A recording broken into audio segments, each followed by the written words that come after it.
اللهم صل على محمد سوال یہ آیا کہ جس پہ قضا روزے ہوں وہ سنتی روزے تو نہیں رکھ سکتا، لیکن کیا منتی روزے رکھ سکتا ہے؟ جی ہاں، منتی روزے کی اجازت ہے، یا اگر منتی روزے کسی پر ہوں تو اس کو یہ بھی اجازت ہے سنتی روزے رکھے گا، اور اگر کسی پہ قضا روزے ہوں تو اس کو یہ بھی اجازت ہے کہ منت مان کے منتی روزے رکھ سکتا ہے۔ لیلۃ القدر خیر من الف شہر، یہ رات 1000 مہینوں سے بہتر ہے، 1000 مہینوں کے برابر بھی قرآن نے نکلا، سے بھی زیادہ بہتر۔ اور یہ اصول آپ کو پتا ہوگا کہ عربی زبان میں 1000 کا لفظ اس لیے آتا ہے کہ عربی گنتی 1000 پہ ختم ہو جاتی تھی اس زمانے میں، ضرورت بھی نہیں تھی 1000 سے اوپر جانے کی، کسی کے پاس کوئی اتنی چیز ہی نہیں ہوتی تھی کہ 1000 سے اوپر کی ضرورت پڑے۔ تو 1000 سے بہتر کا مقصد یہ ہے کہ انفینٹ لا متناہی، کچھ پتہ ہی نہیں چل سکتا ہے کہ کتنی فضیلت، تو یہ 1000 کے برابر نہیں ہے، 1000 سے بہتر، یعنی 1000 کا ترجمہ اب یہ کریں گے کہ تمہاری گنتی کا جو آخری عدد ہے یہ اس سے بھی زیادہ بہتر ایک رات ہے جو تمہیں مل رہی۔ اب قرآن کریم نے اس رات کی ایک خصوصیت تو خود بتائی آگے چل کر، لیکن معصوم کی ایک حدیث کیا سناد امام فرماتے اسی لیے اس رات کو جو نیکی کا عمل کیا جاتا وہ 1000 گنا سے زیادہ ثواب لے کے آتا۔ جو نماز اس رات کو پڑھی جائے گی، جو قرآن اس رات کو پڑھا جائے گا، جو دعائیں اس رات کو پڑھی جائیں گی، جو توبہ اس رات کو کی جائے گی، جو صدقہ اس رات کو دیا جائے گا، سب کو 1000 سے ملٹیپلائی نہ کرو، انڈیفینٹ کوئی حدد ہی نہیں ہے، اتنا ثواب ملے گا کہ فرشتے بھی اس کو نہیں لے سکتے، ہر عبادت اور ہر نیکی۔ اور ایک اور روایت کو ذہن میں رکھ کے اگلی روایت میں خود سے بنا رہا ہوں کا مطلب یہ کہ اصول امام کا، کہ اسی طرح سے اگر کوئی ایسے بدقسمت لوگ ہوئے کہ جو آج کی رات کو اعمال تو نہیں کر رہے، سو بھی نہیں رہے، کوئی گناہ میں گزار رہے ہیں، آج بھی ایسے کوئی صاحب ہوئے جنہیں کوئی گانے کا کیسٹ سننا، اور آج بھی کوئی ایسے صاحب ہوئے جنہیں کوئی فلم دیکھنا، اور آج بھی کوئی ایسے صاحب ہوئے جنہیں صبح سے پہلے شیو کرنا، اور آج بھی کوئی ایسی صاحبہ ہوئی کہ جنہیں کسی نامحرم کے سامنے بال کھول کے جانا، تو 1000 سے بھی زیادہ اس کو آپ ملٹیپلائی کرو اتنا گناہ ملے گا، لیکن وہ بعد میں بات آئے گی، کیونکہ آج کا اہم ترین عمل دعائے توبہ۔ اب قرآن کریم نے یہاں تک جو بات بتائی، بات کہاں سے شروع ہوئی کہ اس میں ہم نے انا انزلناہ فی لیلۃ القدر، اس رات میں ہم نے اس کو نازل کیا۔ اچھا ایک بات میں بتا دوں، یہ طے شدہ بات ہے شیعہ تاریخ کی کہ قرآن غار حرا میں 27 رجب کو نازل ہوا۔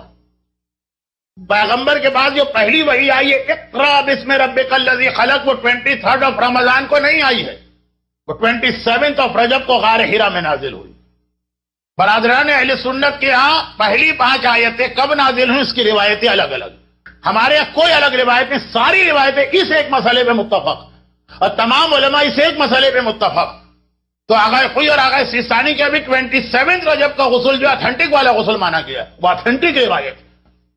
قرآن کہہ رہا ہم نے اسے شب قدر میں نازل کیا، تاریخ کہہ رہی ہے کہ یہ نازل ہوا 27 رجب کو، جس کا جواب ہر سال علماء اسی تقریر میں دیتے ہیں۔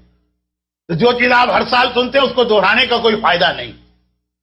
البتہ بعض علماء نے اس چکر سے بچنے کے لیے کہ 27 رجب ہسٹری سے پروف ہے، معصومین کی روایتوں سے بھی پروف ہے، اور قرآن کہتا ہے شب قدر میں نازل ہے، کہ کچھ علماء کہتے ہیں کہ قرآن نے یہ تھوڑی بتایا ہم نے کیا نازل کیا شب قدر میں، ترجمہ آیا کہ ہم نے اس کو نازل کیا، کہتے ہیں اس سے مراد خالی یہ والا اتسم الناس سورہ، یہ شب قدر میں نازل ہوا۔ غالباً اسی وجہ سے ہمارے یہاں آج کے اعمال شب قدر کا انتہائی اہم پارٹ 2 باتیں، 1000 ٹائم سورہ قدر پڑھو، آج کی رات کا ایک عمل یہ کہ 1000 مرتبہ انا انزلنا کا سورہ کمپلیٹ کرو، اور دوسرا اتنا ہی اہم عمل ہے کہ آج کی رات سورہ دخان پڑھو، سورہ نمبر 44، جس کے اندر یہ بالکل کلیئر ہے کہ شب قدر میں کیا نازل ہوا۔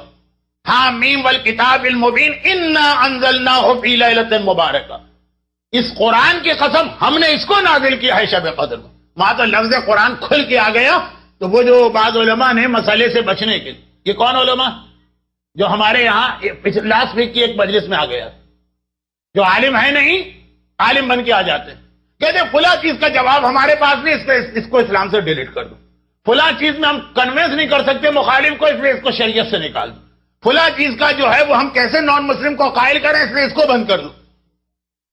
جواب نہیں ہے تو وہ چیزیں نکال دو۔ جیسے میں نے لندن کی مثال دی تھی کہ ہم ماتم کو جسٹیفائی نہیں کر پائیں گے تو ماتم بند کر دو جلوس میں. ہم نہیں کر پائیں گے, تم نہیں کر پاؤ گے, تم ڈیلیٹ ہو جاؤ نا اسلام سے, بجائے اس کے کہ اسلام کو ڈیلیٹ کر رہے ہو. تو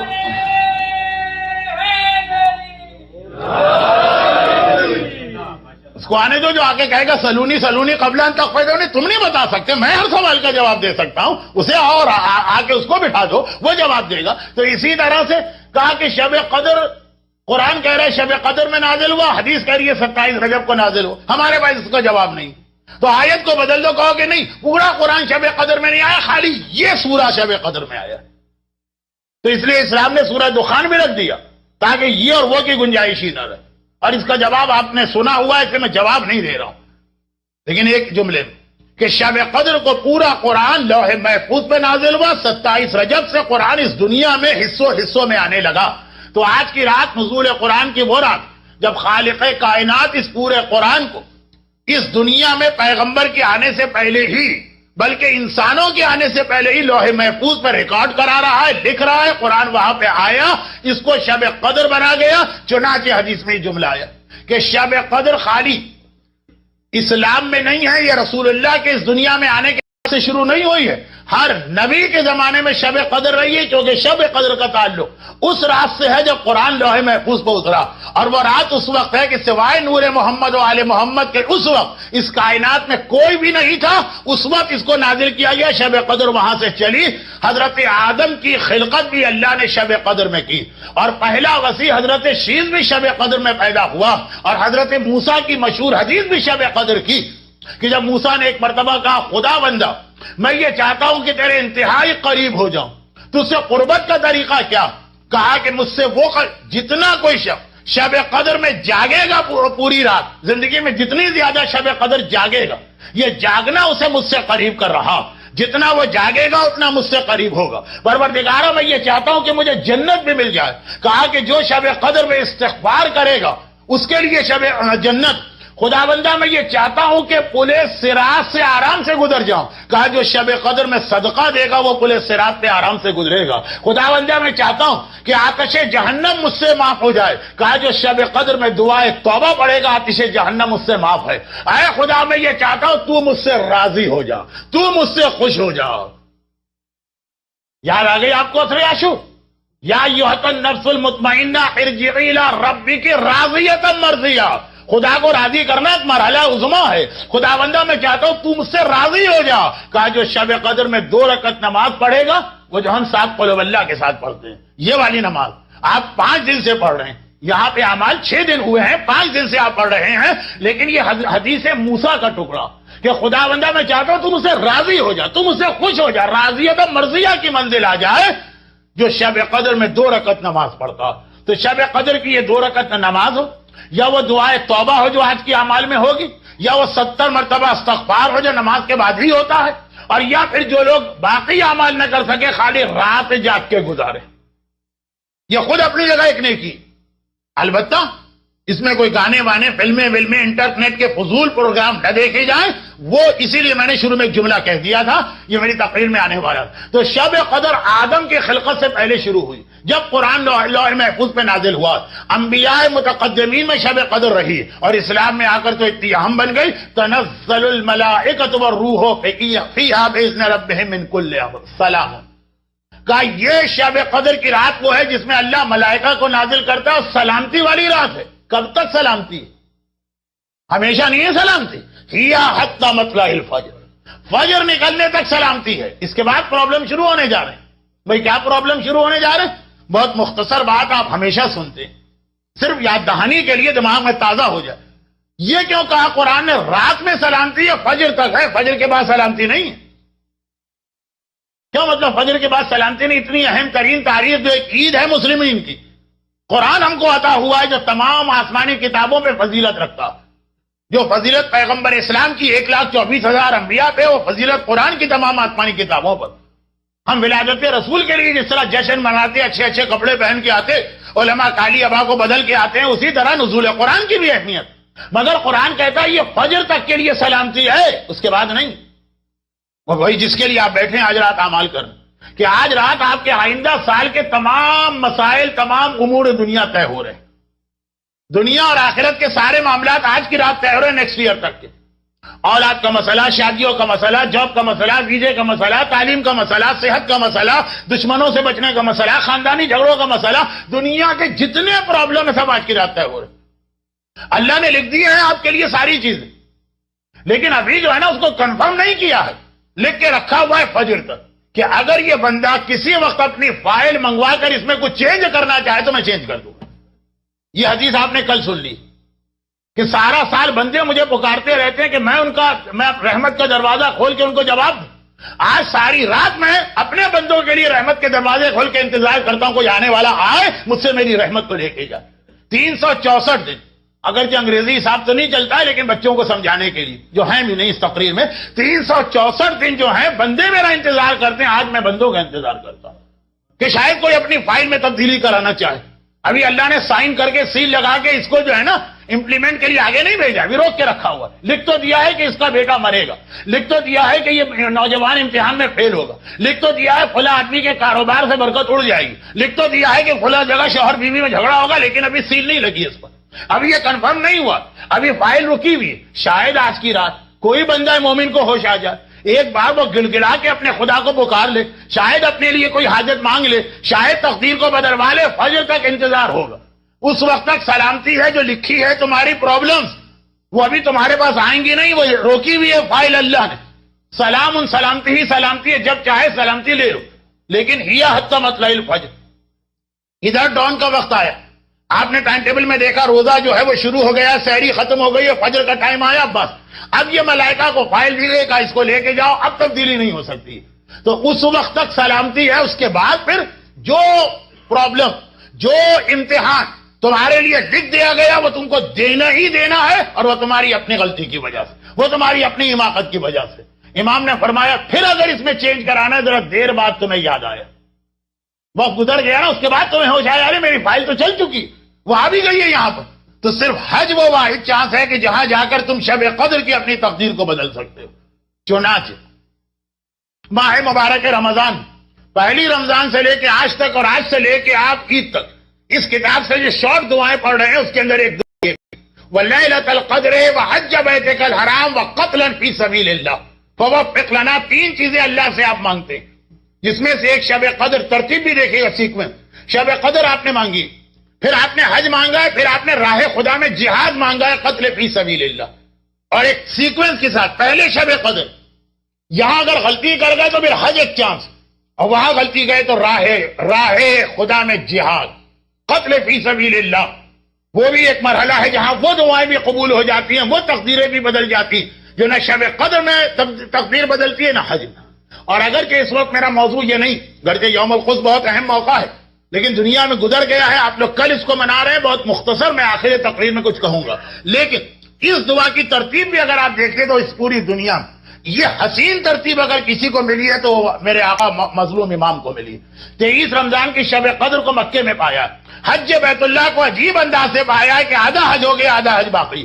جو لوگ حج کر چکے ہیں ان کو پتا ہے عمرہ تمتع ہوتا ہے، پھر حج شروع ہوتا، اور پھر اس کے فوراً بعد قتل فی سبیل اللہ. یہ دعا واقعاً کائنات میں اگر کسی کے اللہ نے اسی ترتیب سے ایک ہی سال میں پوری کی کہ اسی سال میں اسے شب قدر ملی اور اسی سال میں اس کے بعد حج ملا ہو اور اس کے بعد شہادت ملی ہو. لیکن یہ بات کا موضوع ہے، میں نے ایک جملہ اس لیے کہا کہ آخری رمضان کی کسی تقریر میں یہ بات آئے گی. تو خلاصہ یہ ہے کہ سال بھر ادھر ادھر دوڑ کے جانے والوں، علماء کے دروازہ کھٹکھٹانے والوں، دعائیں بتانے والوں کے پاس بھاگنے والوں، وظیفوں والوں کے پاس بھاگنے والوں، جن بھوت بلانے والوں کے پاس بھاگنے والوں، قرآن سے تمہارے مسئلے حل کرنے والوں کے پاس دوڑنے والوں، سفلی عمل کرانے والوں کے پاس دوڑنے والوں، سارا پرابلم تم نے خود کریٹ کیا. جس رات کو تمہاری فائل بن رہی ہے، جس رات کو سارے معاملات طے ہو رہے ہیں، جس رات کو اللہ نے سب کچھ لکھ کر قلم روک دیا، ابھی سائن نہیں کیا، ابھی سیل نہیں لگائی، اس وقت تو تم سوئے رہے، باتیں کرتے رہے، ادھر ادھر ٹائم ویسٹ کرتے رہے، دعائیں بھی اس طرح سے پڑھتے رہے کہ زبان پہ دعا ہے، دماغ معلوم ہے کسی ڈرامے کی آخری قسم میں کھویا ہوا ہے، تو وہی ہوگا جو اس کے بعد ہو رہا. سلامن، سلامتی ہے اس آج کی رات میں فجر تک، اس کو ضائع نہ ہونے دینا. اور اس کے بعد امام نے کہا کہ جب کوئی مسلمان یہ آیت پڑھے گا تو امام کہتے ہیں حیرت ہے ان کی عقلوں پر جو چوتھی بات کیوں نہیں سوچتا. چوتھی بات امام نے کہا جب آیت پڑھی تو ایک پیغام تو آیت کا تمہارے بارے میں آ گیا کہ تمہارے سارے امور اللہ نے لکھ کے روک بھی دیے اور انتظار کر رہا ہے، فجر تک انتظار کر رہا ہے، فجر کے بعد نہیں آنا، دروازہ بند ہو چکا ہوگا، لاک لگ چکا ہو. میں سمجھانے کے لیے کہہ رہا ہوں ورنہ رحمت خدا میں کب لاک لگتا ہے؟ آخر رمضان میں اس کی حدیث آئے گی چوتھے امام والی. ابھی تو بس یہ آخری بات. یہ 2-3 باتیں میں آپ سے نہیں کر رہا ہوں کیونکہ آپ سے تو میری آج آخری ملاقات. دنیا بھر کے اصول کے اعتبار سے شب قدر کے بعد مجمع کہاں آتا ہے؟ وہ چند گنے چنے لوگ جو آئیں گے ان سے یہ بات ہوگی. تو آپ کو تو میں آج باقاعدہ اجتماعی طور پہ الوداع کہہ رہا ہوں، خدا حافظ کہہ رہا ہوں، یہ پیغام دیتے دیتے کہ امام فرماتے ہیں کہ سنو، آیت نے کہا اللہ نازل کرتا ہے ملائکہ، تو جب بھی نازل کرنے کی بات آئے گی 4 سوال تو عقل میں آتے ہیں. کون نازل کر رہا؟ اللہ. کسے نازل کر رہا؟ ملائکہ. کیوں نازل کر رہا؟ من کل امر معاملات لے. کس پہ نازل کر رہا؟ جب یہ 3 چیزیں آ جائیں گی کہ اللہ نے نازل کیا، اس کو نازل کیا، یہ کام کے لیے نازل کیا، کس جگہ پہ نازل کیا، کس پہ نازل کیا، کہا خود بخود جو یہ آیت پڑھے گا اس کے ذہن میں دماغ اگر ہے، ہاں جو پاگل آدمی بیچارہ اس پر تو ویسے شریعت معاف ہے، جا کے گدو بندر کے پاگل خانے میں بیٹھے، لیکن اگر صاحب عقل ہے تو وہ یہ سوچے کہ اللہ نے نازل کیا، ملائکہ کو نازل کیا، امر دے کے نازل کیا. امر ہماری زندگی کے کائنات کے سارے معاملات. تو کس پر یہ نازل کیا گیا؟ جہاں پہ یہ 3 چیزیں سامنے آئیں، امر کا لفظ آیا، اولل الامر کا عقیدہ خود بخود آنا چاہیے. اسی لیے سب سے زیادہ اس شب قدر میں آپ کو اللہ کے بعد حجت خدا امام زمانہ کو یاد کرنا. اٹھتے بیٹھ درود بھیجو محمد والے.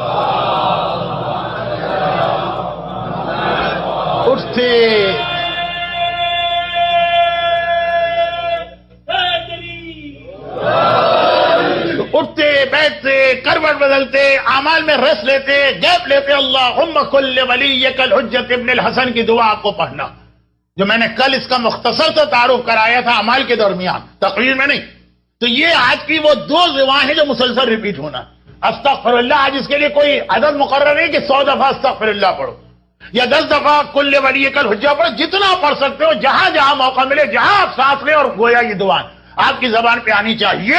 وہ فوراً یہ مسئلہ بنے گا کہ صاحب امر کو یاد کر رہے ہیں، ان کے لیے تم نے اپنی کیا ذمہ داری ادا کی ہے؟ یوم القدس. ان کے لیے کیا ذمہ داری ادا کی ہے؟ میری آخری 1 ہفتے کی تقاریر کا عنوان. لیکن ابھی پہلے شب قدر مکمل ہو جائے. تو شب قدر اللہ کی قربت چاہیے، رات کو جاگی. اللہ کی رضا چاہیے، 2 رکعت نماز شب قدر اس کے مفہوم کے ساتھ پڑھی. جنت کو اپنے آپ پر واجب کرنا ہے، جہنم کو اپنے آپ پہ حرام کرانا ہے. استغفار کیجئے اور پل صراط پہ آرام سے گزرنا ہے. صدقہ دیجیے. ہمارے ہاں جو کل والا جملہ تھا وہی آج آ رہا کہ اعمال شب قدر کے لیے الگ کتابیں لکھی جاتی ہیں، اس میں آج کی رات کے خاص اعمال ہوتے ہیں. تو لوگ یہ سمجھتے ہیں کہ آج کی رات کے خاص اعمال یہی کرنا. وہ والے اعمال لوگ بھول جاتے ہیں جو ہر رات کے خاص اعمال. بھئی جو ہر رات کے اعمال ہیں وہ تھوڑی لکھے جائیں گے اعمال شب قدر. وہ تو معلوم ہی ہے. آج کی رات نماز شب کی اہمیت 1000 سے زیادہ. خود نماز شب کی اہمیت پہلے رمضان میں آ چکی. آج نہیں پڑھتے لوگ نماز شب، کیونکہ کتاب میں کہاں لکھا ہوا. ارے اگر نانی کی کتاب ہے تو کب تک اس میں رہو گے؟ لیکن یہ کتاب لکھنے کی ضرورت، جس کا نتیجہ یہ نکلا کہ میں جانتا ہوں ذاتی طور پر شب قدر کے اعمال کر کے لوگ سوتے ہیں فجر کی نماز قضا کر. کتاب میں کہاں لکھا؟ بھائی وہ تو ٹک لگاتے ہیں نا لوگ قلم لے کر کہ یہ عمل نمبر 1 ہو گیا، عمل نمبر 2 ہو گیا، عمل نمبر 3 ہو گیا، ٹک مارک چل رہے ہیں. ٹک مارک میں نہ نماز مغربین لکھا ہے نہ نماز فجر لکھا. یہ نماز چھوڑ دی تو پوری رات اعمال کیے تو بیکار. یہ 2 نماز پڑھ لی اور اعمال نہ کیے تو اس سے بہتر ہو گیا جو ساری رات اعمال کر کے قضا کر. بتانے کی ضرورت تو نہیں ہے نا کہ فجر پڑھنا، وہ لسٹ میں تو نہیں ہے. ٹک کس میں لگے گا؟ پورا روزانہ کی لسٹ میں. اسی طرح 2 اہم عبادت، ایک نماز شب، وہ ہے ہی آج کی رات، چاہے کسی کتاب میں لکھا ہو کہ نہ لکھا ہو. اور دوسرے صدقہ. ہمارے یہاں رواج ہی نہیں ہے کہ شب قدر کا آغاز لوگ صدقے سے دے. قرآن نے لفظ اتنا حسین استعمال کیا. پورا سال آپ کو ہر آدمی بتاتا ہے کہ صدقے کا مقصد ہے سلامتی. قرآن آج کی رات کہتا ہے سلامتی ہے فجر تک، فجر کے بعد سلامتی نہیں رہے گی. جو قرآن کہتا ہے سلامتی نہیں رہے گی، اس سے زیادہ اہم صدقے کا موقع کون سا؟ صدقہ کیوں دیا جاتا ہے؟ تاکہ وہ رد بلا ہو جائے. صبح کو صدقہ دو تو شام تک کی رد بلا، شام کو صدقہ دو تو نیکسٹ مارننگ تک کی رد بلا. تو آج اگر آپ نے صدقہ دیا تو آج کی پوری رات ہر بلا دور. وہ ہر بلا دور ہے تو آٹومیٹک وہ ساری چیزیں آپ کی پوری ہو گئی جو آئندہ سال میں لکھی جا رہی. انتہائی اہم عمل میں سے ایک عمل ہے. بدقسمتی یہ ہے کہ کتاب میں الگ سے اس کو نمبر دے کے نہیں لکھا گیا آپ ٹک کس پہ لگا، کیونکہ ٹک نہیں لگا سکتے اس لیے عمل آپ کو نہیں کرنا. ذہن میں رکھیے گا صدقہ. اور یہ مسئلہ بھی بتا دیا جائے، یہاں صدقے سے مراد ہے غریب کو پہنچانے والا صدقہ. اب یہ پروجیکٹ وغیرہ میں صدقے کی یہ رقم نہیں دی جا سکتی. اعمال شب قدر کا کنسپٹ وہی. بس میں آخری مرحلوں پہ آ رہا ہوں اس لیے کہ باتیں بہت ہیں میرے پاس. میں نے شب قدر پہ کراچی میں پورا عشرہ پڑھا. اتنی ساری باتیں ہیں تو آج کی شب قدر ختم ہو جائے گی. صرف ایک بیچ کی ایک ضمنی بات کہہ کے اصل مسئلے پہ آتا ہوں اور موضوع ختم. وہ یہ کہ یہ تو دو عمل وہ میں نے بتائے جو اعمال شب قدر میں لوگ کرتے ہی نہیں. اور اس لیے نہیں کرتے کہ آج اعمال شب قدر میں ان کے پاس اعمال کی روزانہ والی کتابیں نہیں ہوتی. آج ہوتی ہے خاص شب قدر کے اعمال کی کتاب. اس میں نہ نماز شب لکھی ہوگی، ضرورت کیا ہے لکھنے کی، نہ اس میں صدقہ لکھا ہوگا، ضرورت کیا ہے لکھنے کی، وہ تو ہے ہی ہر رات کے لیے. لیکن ایک تیسرا عمل یقیناً اس میں لکھا ہوتا، وہ عموماً لوگ چھوڑ دیتے ہیں. اور میں یہ نہیں کہہ رہا ہوں کہ یہاں پہ اس کو پڑھا جائے، ہر چیز یہاں پہ ضروری نہیں. آپ کچھ گھر میں بھی جا کے پڑھیے گا. روایت بھی ہے کہ اپنے گھر کو یہودیوں کی طرح قبرستان نہ بنانا کہ ہر عمل صرف اور صرف امام باڑے اور مسجد میں ہو، گھر میں کچھ نہ ہو. وہ ہے دعائے جوشن صغیر. جوشن کبیر آپ نے سنی ہے، نام تو صغیر کا بھی سنا، لیکن اس کی ایک اہمیت بھی. یاد کیجئے سال گزشتہ اس جہاد عظیم کو جب لبنان میں ہوا، وہ مجاہد کبیر حسن نصر اللہ کی قیادت میں جب پوچھا گیا کہ ہم دنیا بھر کے مومنین آپ کی کیا مدد کر سکتے ہیں، کہا دعائے جوشن صغیر پڑھو ہمارے لیے. بہت سارے لوگوں کو تو دعائے جوشن صغیر معلوم بھی نہیں تھی اس سے پہلے، جب تک کہ اس مجاہد اکبر یہ کہا کہ ہمیں اور تمہاری طرف سے کوئی مادی مدد فی الحال نہیں چاہیے. اب دعا صلاح المومن، امام کی حدیث ہے، مومن کا اصل اصلاح جو ہے وہ دعا میں بھی دعائے جوشن صغیر. دعائے جوشن صغیر کی اہمیت میں اس لیے نہیں بتا رہا ہوں کہ اس کو آج رات یہاں پڑھا جائے. میں اس لیے بتا رہا ہوں کہ دعا آپ اپنے گھر میں پڑھیں. بار بار میں گھر پہ کیوں زور دے رہا ہوں؟ لوگ کہیں گے جی مولانا بچے خاصے لوگ یہاں بیٹھے ہیں، تیار بھی ہیں دعا پڑھنے کے لیے، پھر بھی آپ ان کا کیوں حوصلہ توڑ کے ان کو گھر بھجوا رہے ہیں؟ اس کی وجہ، اور وہ وجہ جو ہے نا، بس یہ آخری نقطہ ہے، پھر میری تقریر کا آخری حصہ، اور انشاءاللہ پھر آپ حضرات سے آئندہ کبھی دوبارہ ملاقات ہوگی. اکثریت کو میرا الوداعی سلام ہوگا. لیکن وہ جو آخری بات میں کہہ رہا ہوں، دعائے جوشن کبیر. دعائے جوشن کبیر کے دو حصے نہیں، دو پہلو ہیں. دعائے جوشن کبیر جو رمضان کا ایک کورس اللہ نے ہمارے لیے رکھا ہے نا، اس میں بہت اہم ہے جوشن کبیر.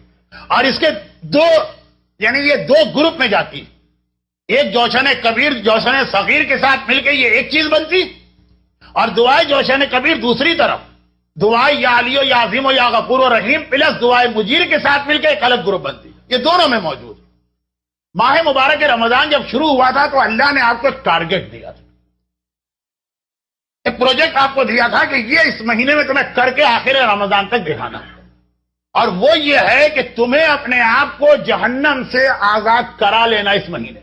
میں ان کی بات ہی نہیں کر رہا ہوں جو پیدا ہی ہیں جہنم سے آزاد، پکے پکا، ان کو یقین ہے کامل ہے، ٹیکن فار گرانٹیڈ کہ کوئی مسئلہ ہی نہیں ہمارے لیے جہنم.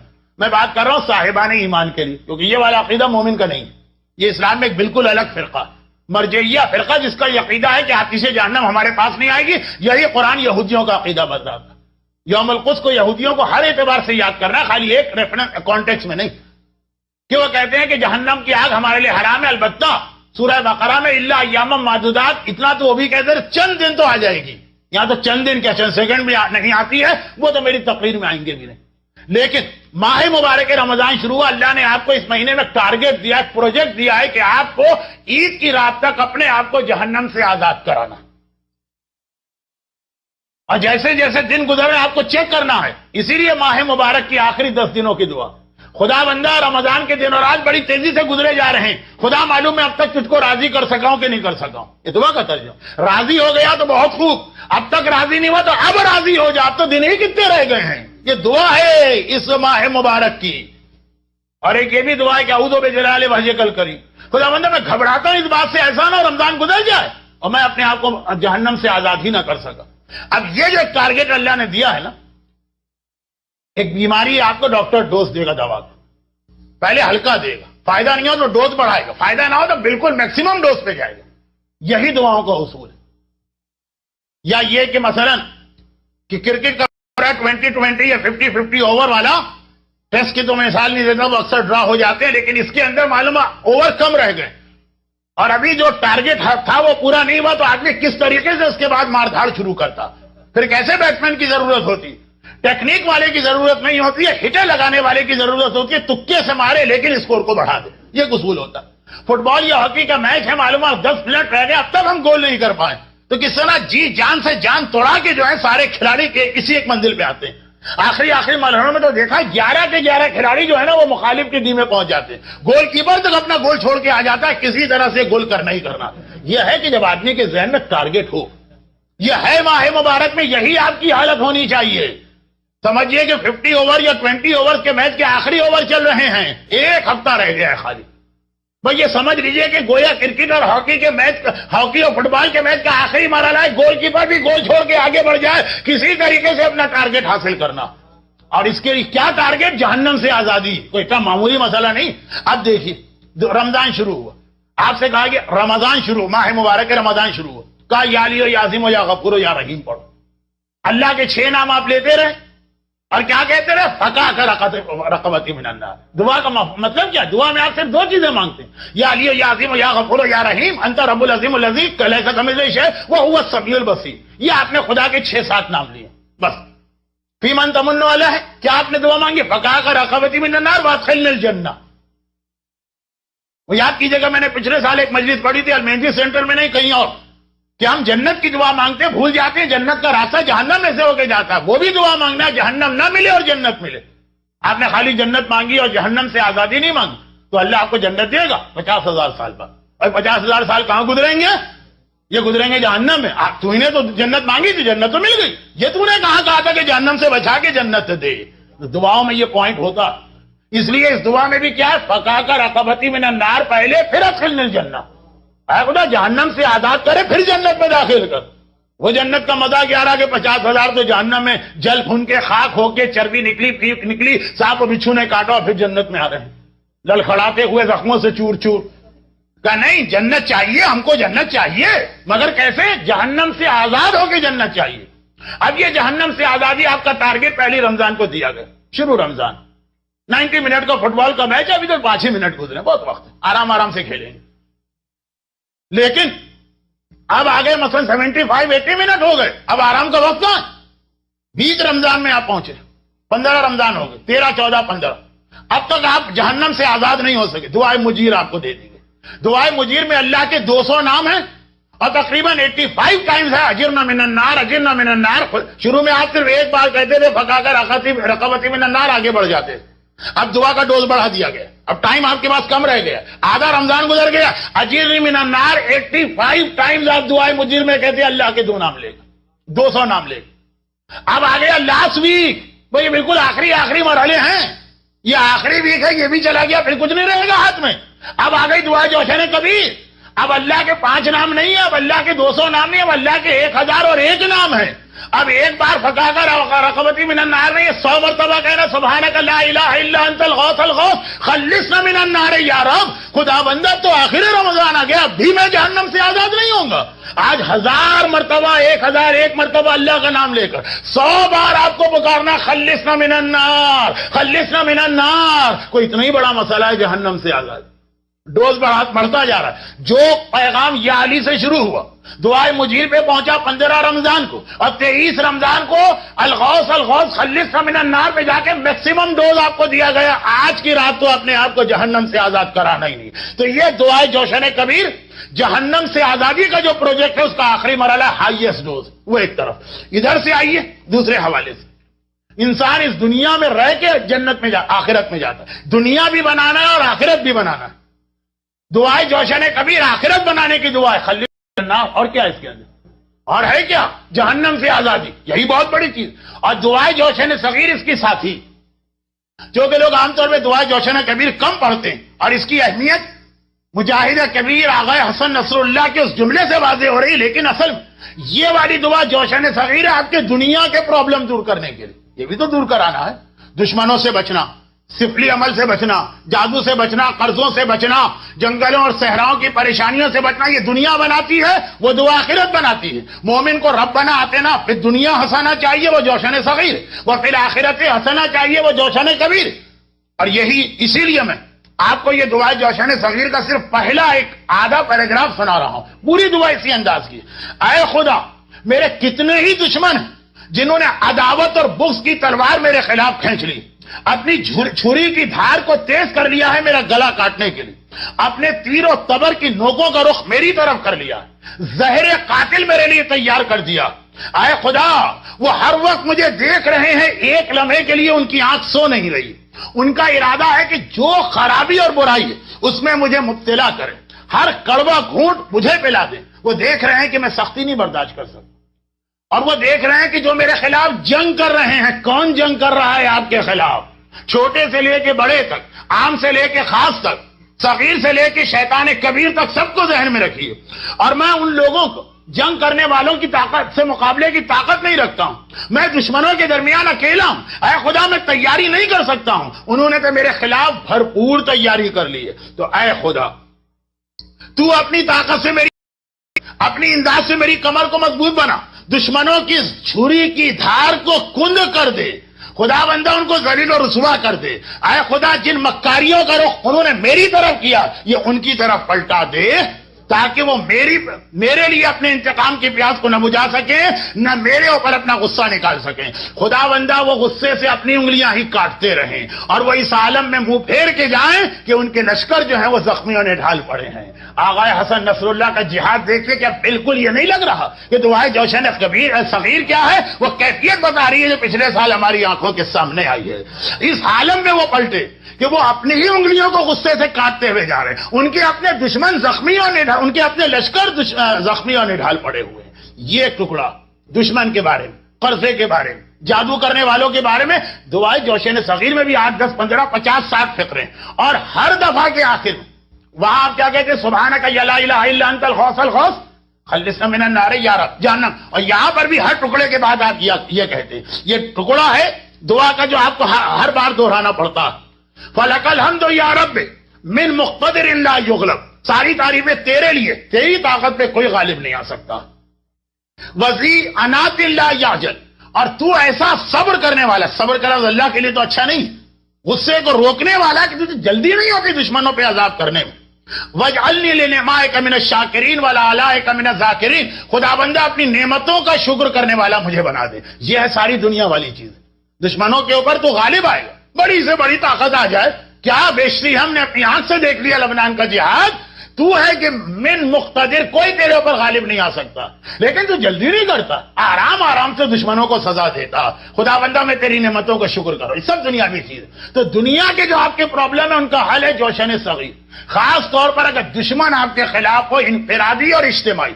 اور آخرت کے مسائل کا حل ہے جوشن کبیر، خلصنا من النار یا رب. تو وہ جو ربنا آتنا فی الدنیا حسنہ وفی الآخرۃ حسنہ والا پہلو ہے، وہ یہ دو دعائیں مل کے کمپلیٹ کرتی ہیں، جن کو کہتے ہیں دعائے جوشن ہے.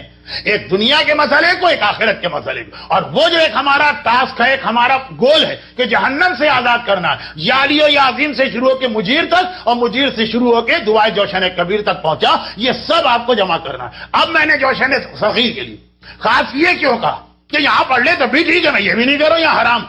گھر کا کیوں کہا؟ کیونکہ جوشن صغیر کے جو فائدے وہ زیادہ تر ہم کو اپنے گھر میں چاہیے ہوتے ہیں.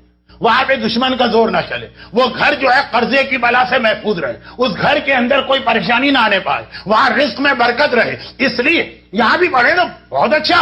خاص طور پر ایک آخری جو مصائب سے ربط والا پہلو بن رہا وہ اب شروع ہو رہا ہے. بس اب وقت ہو گیا. آپ گھڑی دیکھ سکتے ہیں، میں نے جتنا وقت مجھے آج لینا تھا الحمدللہ وہ لے لیا، اور آپ نے میرے ساتھ تعاون کیا.